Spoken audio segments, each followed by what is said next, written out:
स्पष्ट रूप से मैं 3 चीजें कहना चाहूंगी कि ऐसा ना ही कोई आदेश मेरे द्वारा जारी किया गया है, ना ही मेरे द्वारा उनसे कोई भी इस क्रम में कोई वार्ता तक हुई,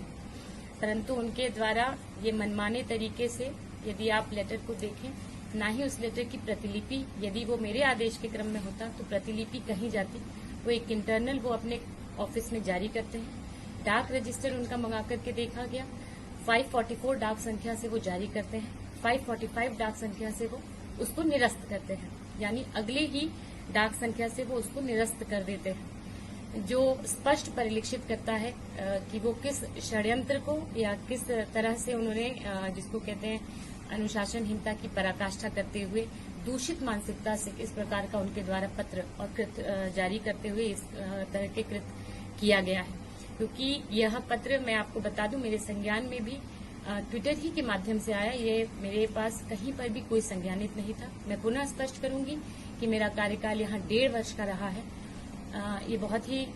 जिसको कहते हैं अहम बात है कि मेरे द्वारा लगातार मई से सघन मॉनिटरिंग ग्रीष्मकाल को देखते हुए और भूसा संग्रह को लेते हुए की गई है, जिसकी ये कहीं न कहीं एक प्रतिक्रिया है। सीवीओ और डिप्टी सीवीओ दोनों के विरुद्ध मेरे द्वारा उच्चाधिकारियों को अवगत भी कराया गया है और इन दोनों के विरुद्ध मेरे द्वारा कार्रवाई के लिए लिखा भी गया है। दोनों ही के द्वारा 1.5 वर्ष में किसी न किसी तरह लिखित मौखिक आदेशों की अवहेलना, लिखित आदेशों में उनके द्वारा पत्रावली ससमय प्रस्तुत नहीं करके 2-3 महीने पत्रावली उनके द्वारा दबा लेना, इस तरह का उनके द्वारा कृत किया गया है। और ये आश्चर्यजनक बात कहीं न कहीं है कि 1.5 वर्ष तक पशु चिकित्सा अधिकारियों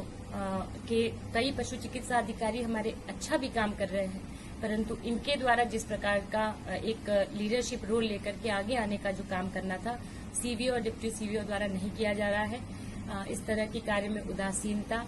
और अनुशासनहीन